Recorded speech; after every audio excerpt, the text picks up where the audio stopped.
Hello everyone, welcome to a new video. Today I wanted to share with you a flip through of my Messy May art journal. I finally got around, I had time to film it, so here it is.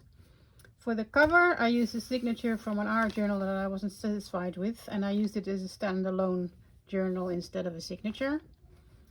I love the colorful cover, and I added the print from the Get Messy classroom with the lettering. This is the back. I just adhered it in a diagonal, but I love the pop of color.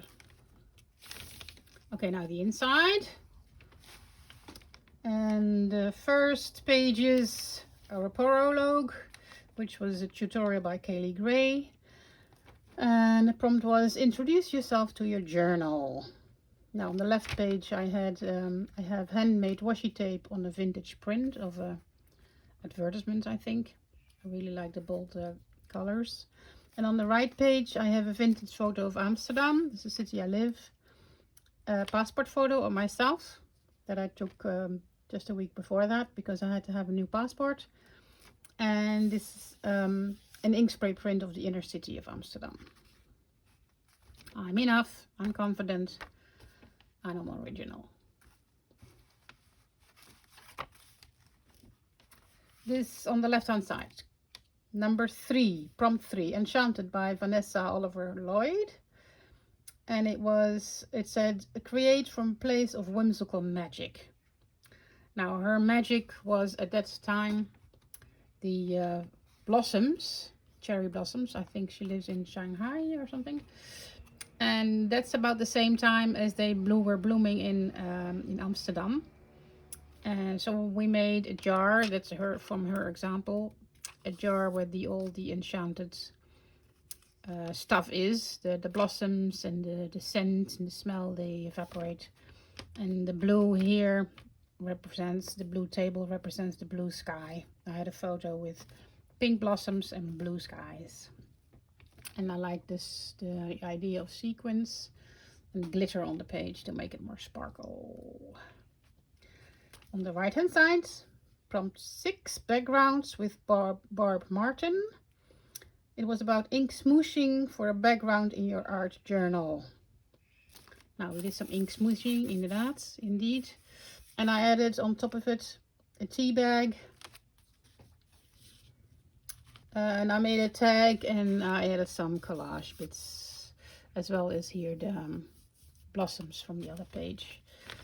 I really like that this is one coherent spread because of the colors. From number 9, Open with Sarah Rondon.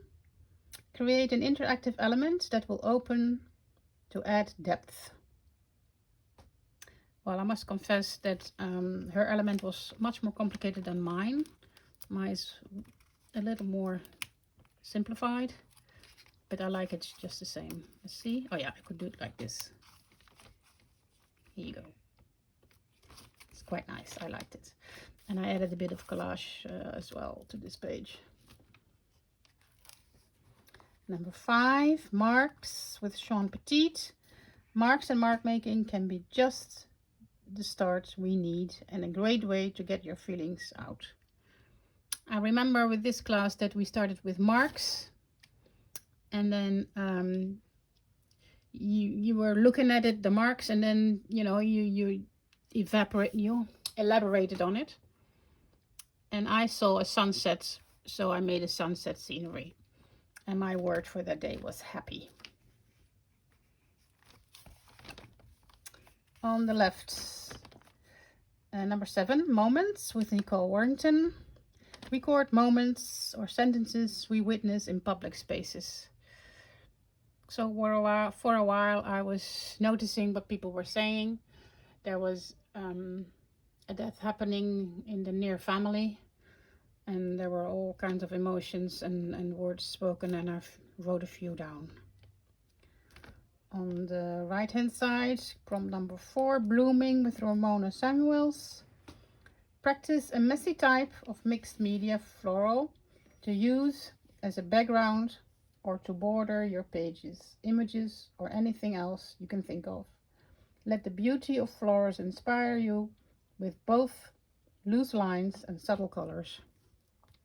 I remember from this page that I found this floral, this dahlia, and then I used the same kind of tones, colors, to spread all over the page, and then added some bold lines, a vintage image, and some words. Spring is finally here, because we had a long winter, so it seemed it was cold for a long time. Number 8. Let's turn my page. Raised with Sherry Sears. Explore balance through radiating lines. Well, that's pretty much speaks for itself, I think. I'll put this one first. Number 10, reflect with Rebecca Chapman Art. Make the most of your photos to reflect the little things in life. And she demonstrated mono printing. I made 2, a blue one and a pink one, and I used them in both in these pages. She taught us a technique with mono printing with plastic and then printing it onto paper. So on this page I used the plastic, which has paint on the back side, and on this I used the print itself. I love the pop of color here. And this is number 17. It was vintage, so I used it for another prompt. Vintage by Meg. Create a base with vintage paper and add something modern on top. So here I added the monoprint we created in this class with Rebecca. Number 13, gathering with Joy Malcolm. Gather together thoughts, materials, and objects we can use, and we use them to create a meaningful art journal page. I made a tape transfer from a vintage photo. I love vintage photos. And on the left hand side is another high contrast photo from another class by Rebecca Chapman. It's a photo I made myself, or I took myself, and then adjusted it to high contrast black and whites, and then printed it on top of a discarded jelly plate print. Gathering words, and I wrote down the words that I things that I really like, that really love. Vintage photos is the first. Prompt number 16. Now, with Phoebe Nutzel. Take some time for a midway check-in with yourself and your journal. Add a pocket to your page as a time capsule and fill it with the gifts of now. As I said, there was a death in the near family. So this is words that reminds me of that day and the emotions that were involved. Number 15, on this side, Botanical with Laura Dame. Get inspired by your surroundings and play with botanical shapes and lines. Well, this page I made it really easy for myself and just glue down some collage elements. But I would like to come back to this tutorial because it was a really nice one. This is the prompt lists and some added text or instructions. Well, not really instructions, but a mindset. This is not from Messy May, but it's from another class by Helen Wells. Here on the right hand side, number 20, prompt number 20. Bold with Karen Price. Explore how creativity bold marks. Explore how creating bold marks in a variety of ways can add contrast to an art journal page. Well, in my case, I used bold lettering. Excuse me. I used another high contrast photo that I took. And there's color contrasts from the pink and the hot orange.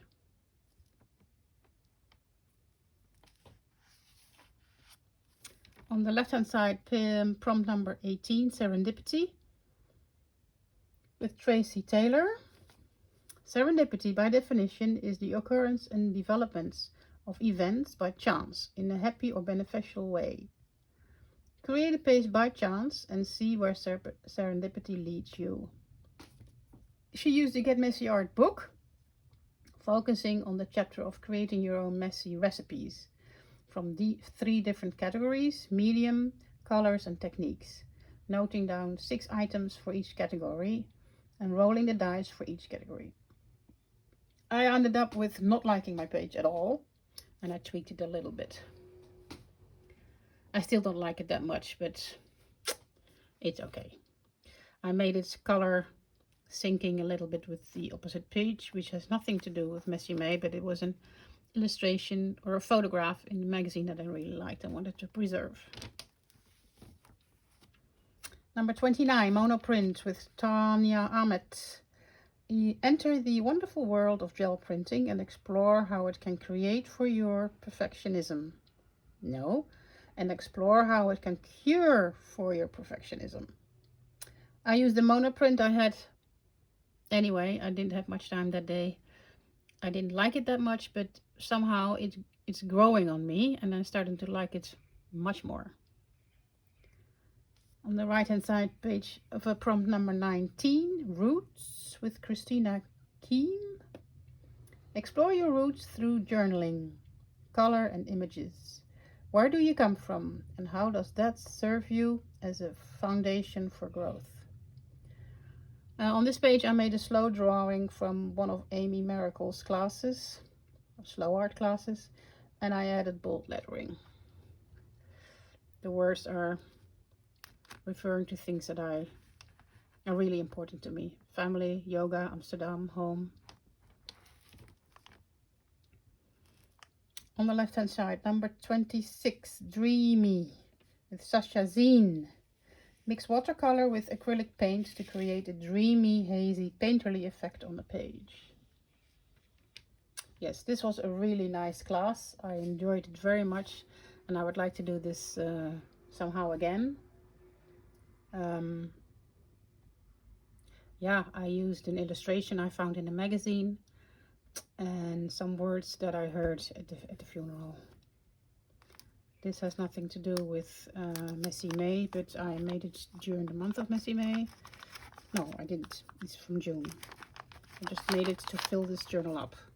And it's stuck. Anyway, this is a pocket.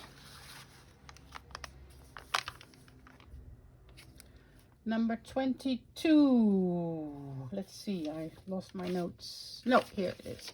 22, Home with St. McLeod. Use the archetypal shape of the house as a symbol in this mindfulness journaling project. Incorporate colors, words, and shapes to create something personal and authentic.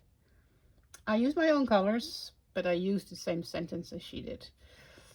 I didn't have any inspiration to look for anything else. But this was, I really like this class. This is the shape of a house that we taped off with artist tape, and then we started lettering with watercolor on top of it. Nothing is mistake. Nothing is a mistake. There is no win and no fail. There's only making. Which I think is a really good sentence. Well, this is just the page I used to finish this journal. On the right hand side, number 30. Stitching with Brooke Henry. Bridge the gap between the world of textiles and paper with stitching. I used a piece of fabric that I had made during a live Sashiko embroidery class in June, in combination with other bits that I had lying about. Well, this is actually even from a photo school class, and this is from a stencil I had with watercolor, and this is stitching on top of painted kitchen roll paper. I saw that in a short on Instagram with Megan Quinlan. And I folded it over the stitching, and it says here, I am perfect the way I am. Just a little reminder for myself, as I think not too much of myself. But look at the stitching, I really like it. I thought it was a cute idea. What's on Your Minds is also not from Messy May, but it's a piece of underpaper, and I used kind of a stencil, a homemade stencil on top of it. This is also not from Messy May, but it's nice to finish it up. It's Just a Perfect Day, which is kind of ironic because just as I had finished this page, I had some bad news, so it was, after all, not such a perfect day. Hence the crying and the hair. Number 28 on the right hand side, affirmation with Ricky Horvath. Take your creativity to the page and allow whatever wants to flow. Through a combination of techniques, bring together a spread that affirms your soul in just the way you need. Then use this inspiration to craft a perfect affirmation and write it out on the page as a finishing touch. Well, this is truly a combination of techniques. I used a high contrast photo from the class by Rebecca Chapman and collaged around it with craft paper and other handmade papers. This was a spray paint and a stencil. This is a hand painted page with tissue paper. This is with acrylic paint on copy paper. And this is from the Get Messy Messy May, one of the printables. And on the opposite side is a pink page, which is we used it in the tutorial by Rebecca Chapman from day 10. Let me see, can I find it? It's here. You see here, there's the pink print from this plastic. I haven't used the print from this one yet. At least it's not in it. I glued it on top of another printable. And rose is Dutch for pink. It's a little collage with stitches also. And that was it. Thank you for watching. Bye bye.